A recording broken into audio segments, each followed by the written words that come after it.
Okay, thank you very much, Chris, for coming in to see me today for this assignment. Now, before we start, this session is for assessment purposes, so I do need your permission. So can you please look into the camera on the computer and just say your full name and to give me permission, David Austin, so that I can use this recording for my assessment. Okay. My name is Christopher Jonathan Greenhill, and I authorise David Austin to use this session for his assessment. Thank you very much. Now, during the course of this session, I do take notes, but know that these notes will only be seen by me and will help me with my assessment. Okay, so look, once again, thank you for taking the time to see me today. And so what is it that you're here to see me about today? So we've had quite a few major changes in the workplace at the moment, and I'm just feeling a little bit overwhelmed and not sure about how to deal with the situation, and I'm finding myself getting a little bit frustrated and probably not performing as much as I normally do. I'm normally very good at my job, but I'm finding that I'm just feeling really stressed and probably getting a little bit agitated. Okay, and how is this a concern for you? Well, I do deal with people, and relationships is very important. I am a teacher, so being able to set a good role model for students and how to be able to cope with life and change and stress, and also show respectful relationships is really important. And I'm just finding that in my mind, I'm not being as respectful as I know that I am, and perhaps being a little bit short with people at work. Okay, so what do you think is the cause of you feeling this way? Okay.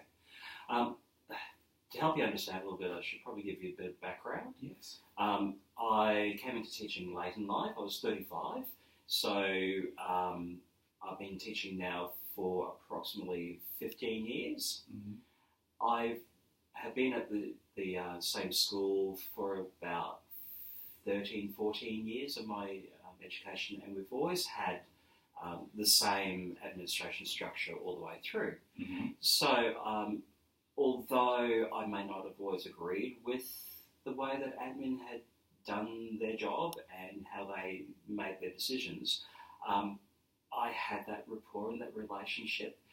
And I guess like most people, I'm a bit of a creature of habit. I like the status quo. And then we had the foundation principal retire because it had just come to that age. People are lucky enough they get to retire.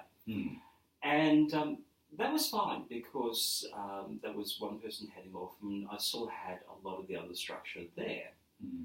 And the new principal is a really good principal, really nice, very progressive, very personable, has worked hard to have a relationship with me, and that was great. And I had about, we had also appointed at the same time, maybe a little bit before that, a new head of senior schooling who was another male, similar age to myself, both from boys' school backgrounds. So we had a shared experience, a shared idea, way of behaving, and we clicked straight away. So there was a familiarity. There's familiarity there, absolutely. And that complemented the rest of the team that I had, because we have mainly females in the team that I work in. So I also am a pastoral leader, and I look after 144 students in a year level, and there are two other ladies who I work with, and I've got very good close relationships with them, and we work well together. My direct principal, my direct deputy above that is another lady who comes from my sister's school. So she was a year above my sister at high school. So I knew who she was. We had the same background growing up in Wynnum. Mm-hmm. Similar people we knew, shared experiences, and so everything is nice and familiar. And one of the team members took some maternity leave, Mm-hmm. and while that was a minor change, that was okay because the person that took over the job was another person that I had another good rapport with, and that was going really, really great. Mm.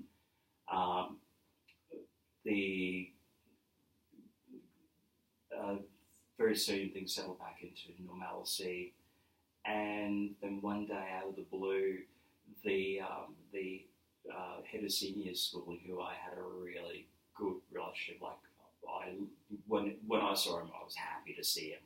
Yeah. Because it was like, hey, how you going, buddy? And he was genuinely interested in me and my welfare. Announced that he had become principal of a nearby school. So while great, I was happy with that for him. I began feeling a little bit uncertain about what was going to happen in the future. Okay. And how long has this been a concern for you? About a concern about what my relationship's going to be like with the new person. Look, I guess probably I've always been a little bit concerned about when things change. Okay. But probably for a couple of months, I was a bit worried because we had Terry all of a sudden go from being there present, and he was meant to do a handover with Andrea, Mm-hmm. who was the new head of senior school. Okay. He, being a principal at another school, he was called over there a lot, and we kind of didn't get to have an introduction to Andrea. So the whole change of management probably wasn't handled the best. Oh, okay. So can I just clarify, because I think there's been a little bit of miscommunication here. I got the feeling that there was a change in administration, which was a big thing as opposed in the way things were run. But it's more the concern of somebody new going into a position in which you knew someone, were familiar with them, and now that you are unfamiliar with that person. That's part of the problem. Okay. You are quite correct in that then there's now added on top of that a completely new education system thrown on top of that. Okay. So I've had this main underlying insecurity about my world being changed and trying to adapt to that, to then all of a sudden I had thrown on top of that completely new curriculum areas, teaching subjects that I had not taught before, that are brand new subjects, and also other things happening at the school, like a new building being made, and being told that I would now be based, although with the other two pastoral leaders in this new building, I then would no longer have that day-to-day relationship with the other staff members. Okay.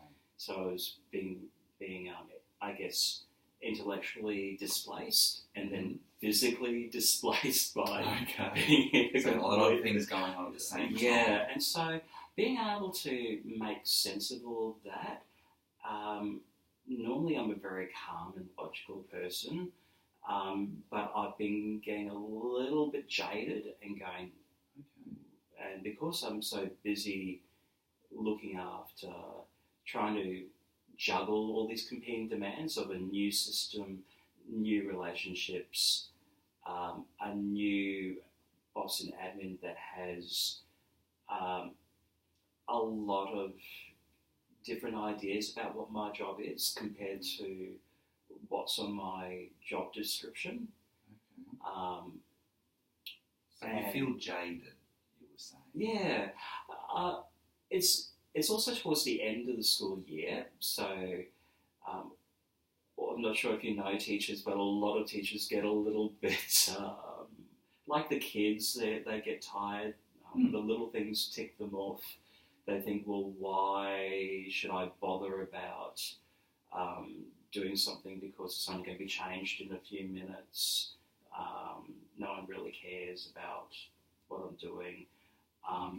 My main job is to be a teacher, but I don't get the time to prepare and feel fully functional in the classroom because I've got these new expectations being put on top of me. Okay. And there's a lot of intensification around my position of added responsibility, where I recently went through a pretty bad experience where we had to organise an event called Significant Experience, where there's like 7 different activities, and the teachers help out. You know, they do what they can do. We've got 7 sponsor teachers who organise where kids are going to go. They say we'll go with them, and I need to coordinate around all of that as well. Okay, so you coordinate the whole Significant Experience. That's correct. And the teachers are meant to do the other fiddly bits like make the bookings, speak to the groups, organise the paperwork, organise the budget, and so forth. And some people did a really good job with that. Some people perhaps didn't have the support or the knowledge, and when asked, do you want help? Did speak up and say, I need help. So we came to about 3 or 4 weeks out when everything's getting a bit of pressure. And I sit down with this new boss who's got these high expectations, all the I's are dotted, all the T's are crossed. You don't make a mistake with this person. And we sit down, we open up the first folder, and things weren't right.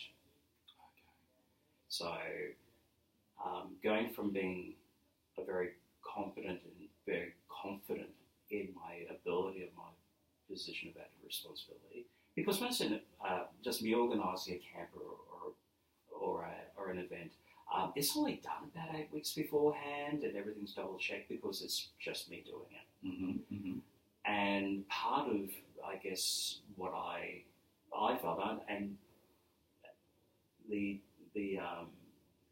new head of school didn't blame me or anything like that, but I felt that she went, oh, this is not as well organised as it should be, considering it's an annual event. What's Chris's ability to delegate like? So I put in my own mind this unsaid and probably even unthought reaction on myself. I'm not explaining myself too well there. I'm sorry. I think that because I was disappointed, I just assumed that she was even more disappointed. And with the whole change of structure, my insecurities were at an all-time high. And then as a result of all this stuff going wrong, I kind of did take it out a little bit on some of the people that didn't do the work correctly by being a bit short and a bit abrupt with them, which is not my usual way of operating. And so what I'm trying to look at is how to handle those situations a little bit better, and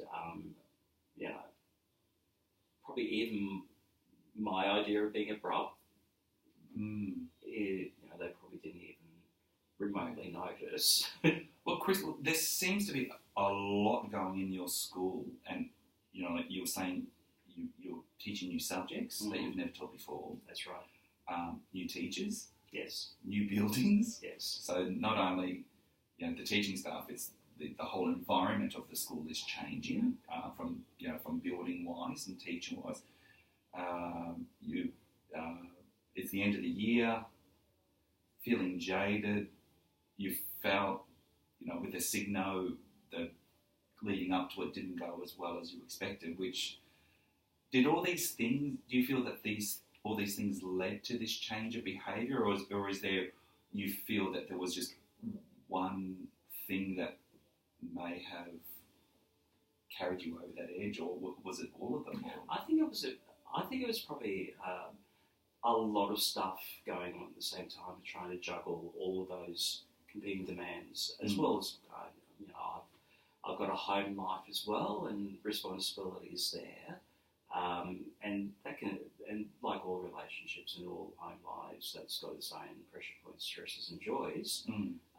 So trying to probably get that balance between everything, and work kind of took over everything during that point of time, and I think that all of those things and the uncertainty around it, and I feel that I have my own high expectations, because I've always have been taught, that your best is never the best. You always have to improve and not rest on your laurels and be better than what you were before, and to never settle. And perhaps that, along with the loss of, without the loss of the security of everything else around, it probably wouldn't have been a big deal. I probably would have taken it in my stride, but because of so many changes, and then one of the other pastoral leaders, who is one of my dearest friends, had just announced that she's resigning from the position of pastoral leader, and she's been like a huge support for me, and has helped me a lot. And so I'm kind of facing that whole, can I actually do this on my own? And she did say, I wouldn't be stepping down if I didn't think, or if I didn't know that you and Lisa could do this. You're more than ready. You just have to believe in yourself, have trust. All the inspiration and motivational words came through, but then I went, now there's another change about to happen. Seems to be the recurring thing. Like, you've talked about a lot of issues, however, the word that keeps coming up is change. And I know that there's always going to be change in the world, and I know that it's important to change and be able to be resilient and to adapt. And I'm normally pretty resilient. I've had a lot happen in my life and in my world that I've had to continue to bounce back, and I've done that fairly successfully. Just in the last few weeks, it's just been wow.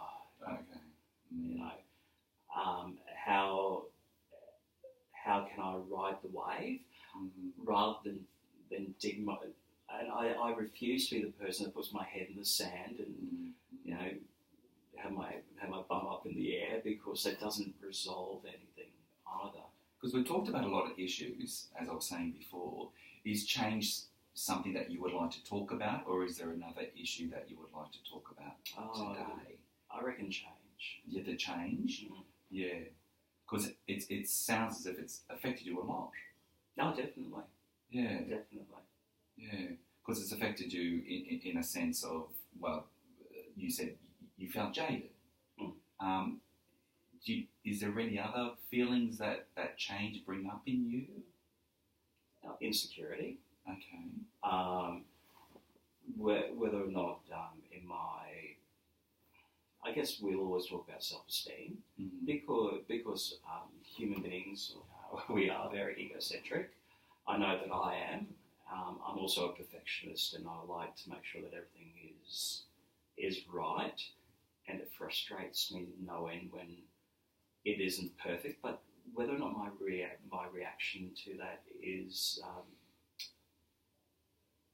whether or not it is realistic, and maybe I am being a little bit over ambitious, if that makes sense. That my idea of what's perfect might never be achievable because because it is unachievable. It's unrealistic. Because you did mention before, you were saying that you have always said that your best is never your best. Yes. Can you elaborate on that a bit more? It's a little childhood song that I used to have sung to me, which is do your very best and never let it rest until your best is better and your very best is best. And it would be constant. Mm-hmm. Every time I did my work. Every time you did your work. Or every time I did something. Which my own interpretation of that was I was never good enough. Mm-hmm. Whereas it wasn't. It was meant to be, keep going, keep going, keep going, keep going. But my mind at that young developing age probably clicked on and said, "You're not good enough." Mm-hmm. Whereas the adult logical me knows that I am. That you are good enough. Yeah. But sometimes it's just hard to, when you hear that little voice in the back of everyone's head that goes, you're not worthy, you're not worthy. Yeah. Do you feel that has affected what you're saying about your insecurities and your self-esteem? That. I think it might be a contributing factor. I think there's a range of life experiences that people go through that would ultimately lead to that idea of lack of self-esteem and lack of self-worthiness. But you mentioned before, when you were doing the Signo, all right, and you were the coordinator of it. So you had 7 teachers underneath you. You were the coordinator of it. And then when you opened up the first one, it wasn't good enough. Did that best is never your best go straight through your mind? Oh yeah, right, I heard the song go through my head. It's like, but then, but also I had in the first time in a very long time had relinquished a bit of my control freak in allowing other people to do these things without me being there on top, going do this or taking it and doing it myself. Mm-hmm. And part of me went, if I had done it myself, it would have been fine, it would have been perfect, it would have been great. Mm-hmm. I shouldn't have trusted somebody else to do the job because it's not done properly, and I look like a fool in front of somebody whose professional opinion I respect. Well, let's look at that scenario. Okay, just say you did all the work of those 7 teachers. What would have happened? Apart from me being exhausted Mm-hmm. and probably being cranky and probably from being exhausted probably would have made a mistake. I would have then been able to say, well, I was responsible, Mm-hmm. rather than having no control over what was in the package. Mm-hmm. I mean, at the end of the day, though, there was a silver lining, and I guess that's probably what I should be focusing on, is that while it was awful and there was a lot of stress and I cried in front of this person, I mean, a 50-year-old man bursting into tears going, this is not good, that she really rallied and supported me. Mm-hmm. she said, we will fix this, it's okay. She said, I don't understand why other people couldn't have just done what you had asked for them to do. And you know, between us, we end up sitting down and we fixed all of them. Yeah. And got that done. And there was a lot of work to be done. And because of my, I guess, on the outside though, I had the duck. So as far as after I had my initial cry, it was like, it's okay. You're just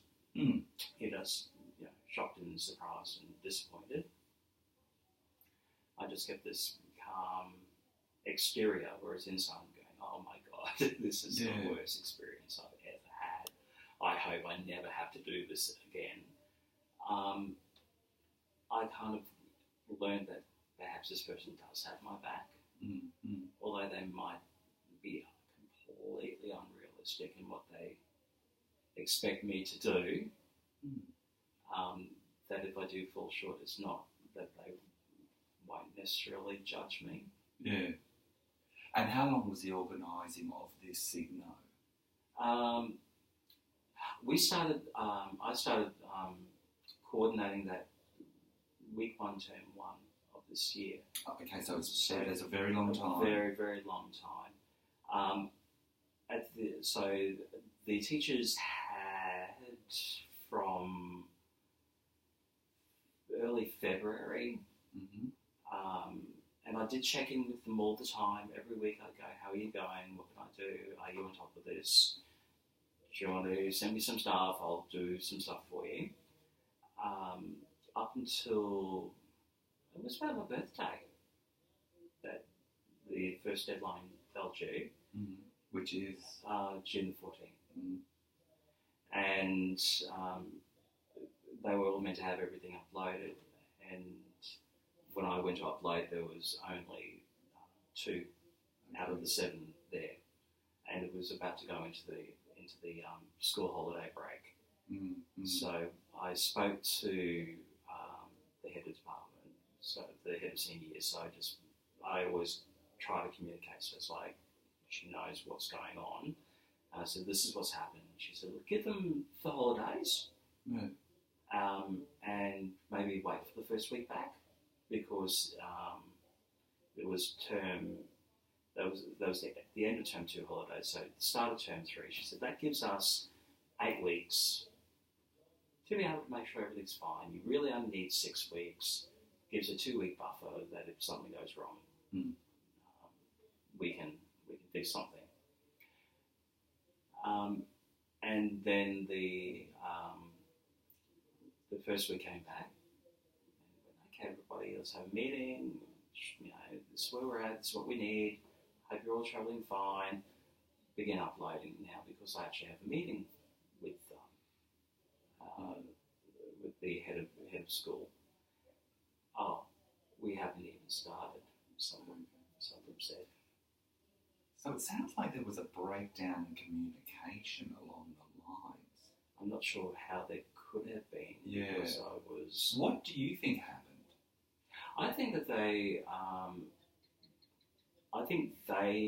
like myself, having to teach new subjects, completely different paperwork, all the stress and running to the old. I should mention we're running the old system as well. So we've got 2 different ways of teaching running at the same time. Okay. So there's 2 Excuse me. 2 completely different procedural ways of working. So the old way is being phased out into the new way. That's correct. And so this year is the transition year where all teachers are doing the two systems. And I think that rather than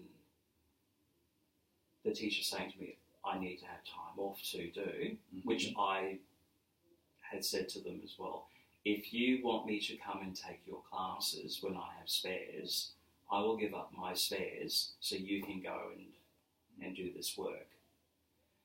Some said, yes, I'll do that. So I would give up when I had doubles and go and sit in their classes Yes. and take their supervise their classes, while they supposedly went off and did the organisation of this particular task. I'm not saying that they didn't, but when it came time to produce the goods, it didn't materialise.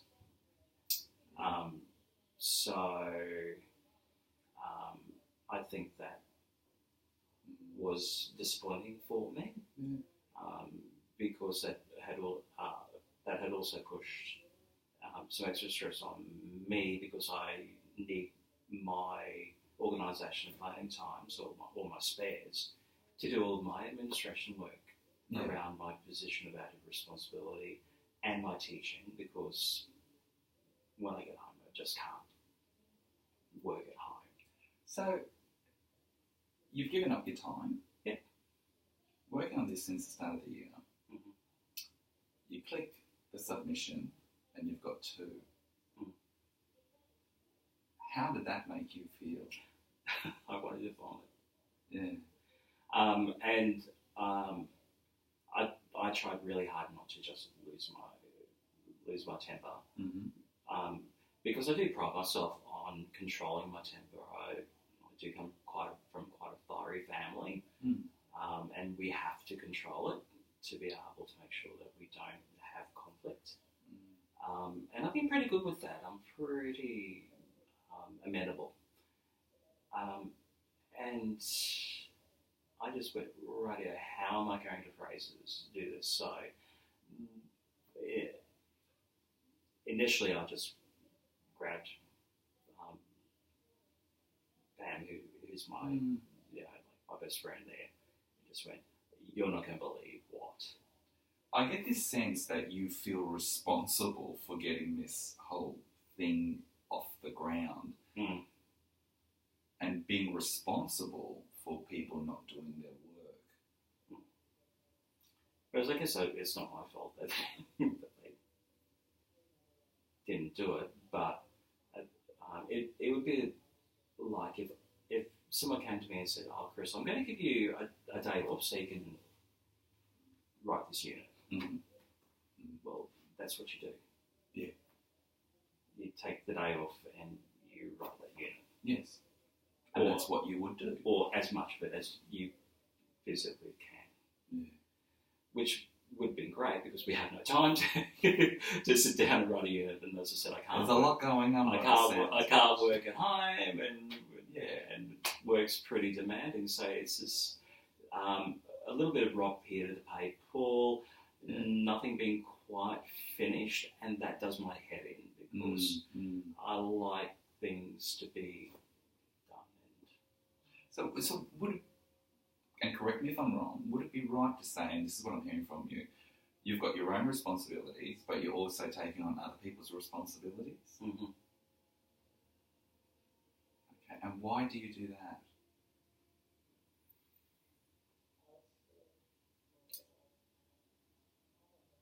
Good old classic line, I'm a nice guy. Well, that's what you do. You support other people around you, and that's in the expectation. Well, it should be the expectation. That sounds loaded. Gee, wow. In the hope that if the situation was reversed, they'd do the same for me. Would they? Obviously not, based upon the outcome. But I've got hope and faith that they would. Once again, would they? Some would. Some would. Some won't. But I guess that's everything in the world. There are going to be people that will disappoint you. And being able to, I guess, handle that my expectations shouldn't be put on other people, I guess. Maybe maybe I need to worry more about what I'm doing in my own well-being and my own wellness, rather than worrying so much about other people. Let them carry the can. Yeah. Oh, look, I get a feeling that you've got a very high expectation of yourself. Do you have that high expectation of other people? Well, I'd be lying if I said no. Mm-hmm. And why is that? Because I think that if you have a high expectation, people can and will naturally achieve them, and will then be able to be the best that they can be. I don't expect to get anything out of it, but I think that if somebody doesn't do their fair share and doesn't try and help the other person out, well, that's just not what the world and society is about. And how does it make you feel when somebody doesn't meet that expectation that you want of them? I'm disappointed. I get frustrated with them. I don't get angry, or maybe I get angry. I'm probably a bit peeved, but part of what I do as well is go through that whole process and go, well, at the end of the day, they're not me. And I'm the one that's got the problem. And they have to, that I've got to accept that they have their own things going on in their world. Here I am going, well, I juggle this and I juggle that and I do this and I do that. For all I know, they could have a sick kid at home, and that's... But you just said, I have the problem. What do you mean by that? Well, I'm the one that imposes I'm responsible for the way that I think and the way that I react. Yeah. They're not making me get angry because I think they should jump up here and they get to there. That's my problem, not theirs. Have you been put in a situation where that has happened? I mean, it's a very simple analogy, whereas you want them to jump here and they get to there. What happens when they just get to there? What do you do? I try not to. I try not to do the. Well, that wasn't quite good enough, because I know what it's like to have somebody say that to you. What would you like to do in that situation? What do I do in that situation? Hang on, I'll answer another question first. What do I do in that situation? Okay. Is I tell them I'm really happy with what they've done. Thank you so much. You worked so hard. So forth. Whereas part of me would just like to say, and if you did this one thing more, it would have been there. But then I don't want to pull the rug out from under people because I've had that done to me, and it's not nice. However, if you had have said to them, if you had done this, would it have met that expectation? Yeah. Okay. And as you were saying before, I would never say it because I've had a bad experience, but you feel you've had a bad experience in that situation that we spoke earlier before. Is there a way of saying to somebody, hey... Yeah, look, when it comes to like students, I'm really good with with being able to do that because although I am in the power part of the relationship, I don't abuse that with them, and I'm always really good. I do the sandwich, where it's like, this is what you did well, this is what you could improve upon. Next time try this, but this is what I really like. Yes. So I'm really good with that. When it comes to my colleagues, I do all that on the outside and go, I really like this. Maybe this could have been done a bit differently, but I really like this. But then on the inside, in here, I've just got that other little voice that goes, but then if you had it also done. Yeah. So, because you're in a pastoral care position, and what got you there? Because people see that my qualities, and what are those qualities? I build really good rapport. Mm-hmm. I'm empathetic. I am able to give people practical advice. Mm-hmm. I stick up for the little guy, Mm-hmm. and I call them out on their nonsense, but all in a nice, caring way. Yeah. And I guess that other people see in me that I have those qualities of someone who is good and caring and encouraging. And that's the reason why you got that position. That's correct. Okay. And although I do joke that the applicant pool must have been a bit low that year because I had tried to get the position for quite a number of times, but I guess that part of self-deprivation is part of my upbringing as well. Never quite good enough. Well, I've noticed that nature in you in this session that we have had.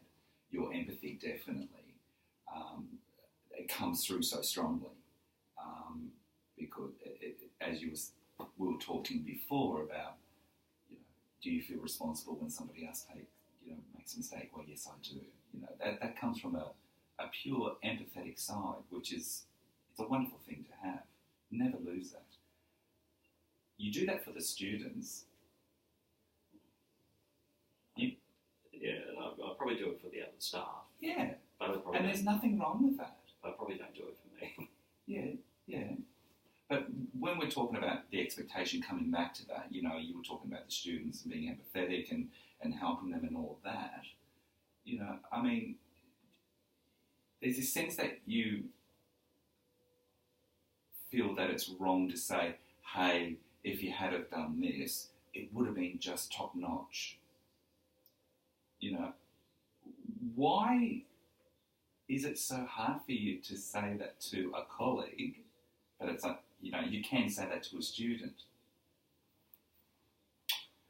Wow, that's a really good question.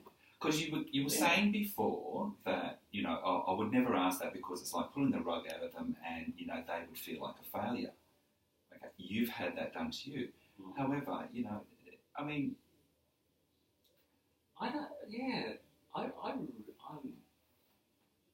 just trying to think about why.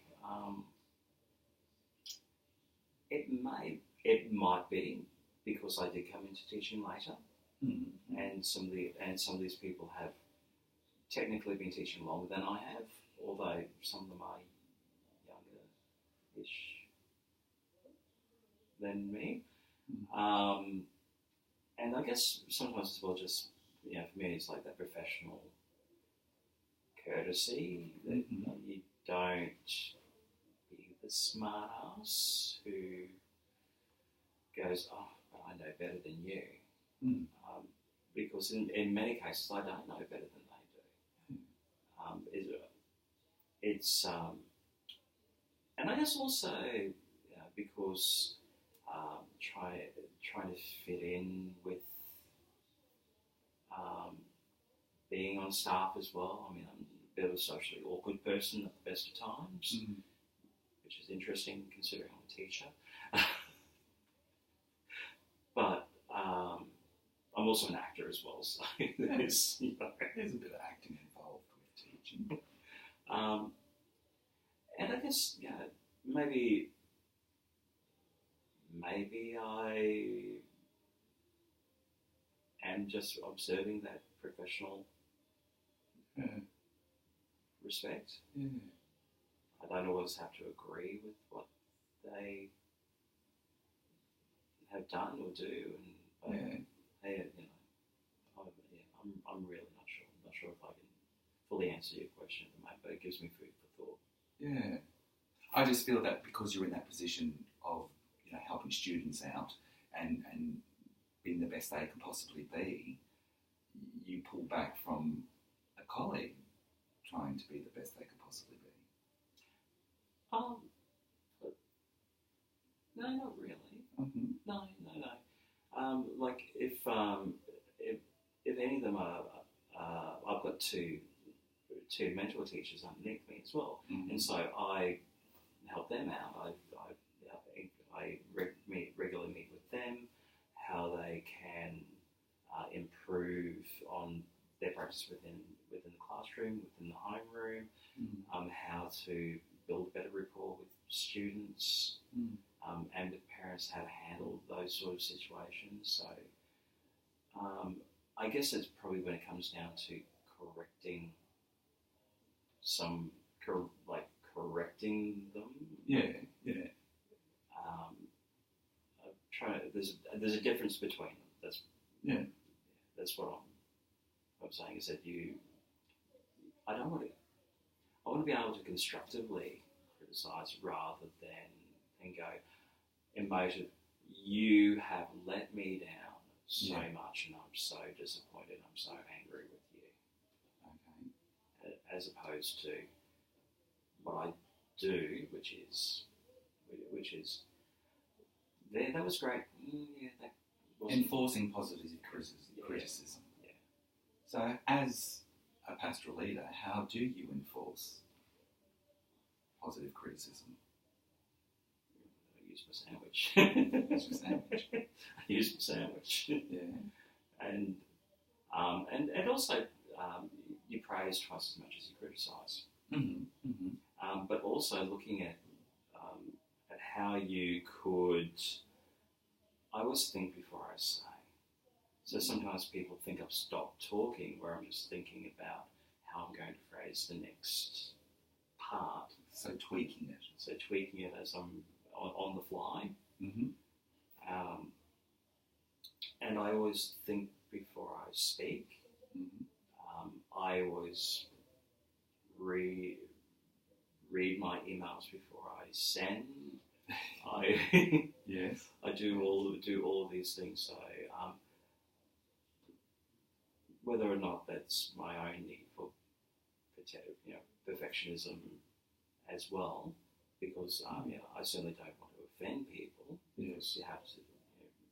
We're in a society. You've got to be able to get along and work well with people. You don't just go, oh well, this is what I think. Screw you. You're the one that's got a problem with what I said. Which some of my other colleagues are quite comfortable with that sort of way of dealing with them, and sometimes the people who I have to correct are those ones who have that personality where I go, you seriously could eat me for dinner if I don't phrase this correctly. Yeah. So I think I've answered your question. Yeah, well, answering your own question. Really. Yeah. Look, Chris, I really do feel, what we've spoken about, there's a gamut of information that you've given me. I feel that we have nailed it down to the fact that you do feel responsible when other of your colleagues don't do what is expected of them. And how do we approach those colleagues when they don't meet that expectation? And talking as we have today, you're in the pastoral care role, and you're doing it with students every day, having to think about, okay, what that student is like, how do I say that to that student? And how you say something exactly the same information to one student is different to what you say to another student. And, and you've just said that, oh, well, yeah, I do have to do that on occasion with colleagues. And there are some teachers that are like that, and there are some people like that. So you've got, you've got that utility belt. You certainly know how to do it. And it's just about, as we were saying, tweaking, refining, how we say the same thing to completely different people. How does that sound to you? It sounds good. And I think just, with all the changes that are going on, with the two systems running at the same time, the extra demands upon that, it's probably just made me think that the problem is bigger than.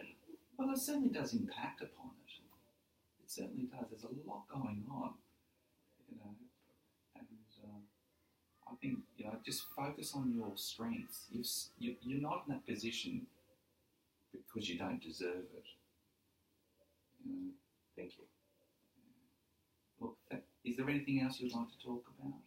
No, I reckon. Feel that. I actually feel a lot better now, because sometimes as well you just need to be able to have somebody you can talk to that's not involved in the situation, that doesn't know who you are, that has no idea about your world, and that you can just go, and as I was talking, I'm going, and some of this is actually your problem, Chris, not theirs. You need to put some things into perspective, and like everyone, sometimes things don't always go the way that you expect them to, and at the end of the day, that's the way of the world, that's life, and it's how you make lemonade out of lemons, I guess. But thank you very much for taking the time to see me today, David. I do appreciate it. Thank you very much. No worries. Thank you.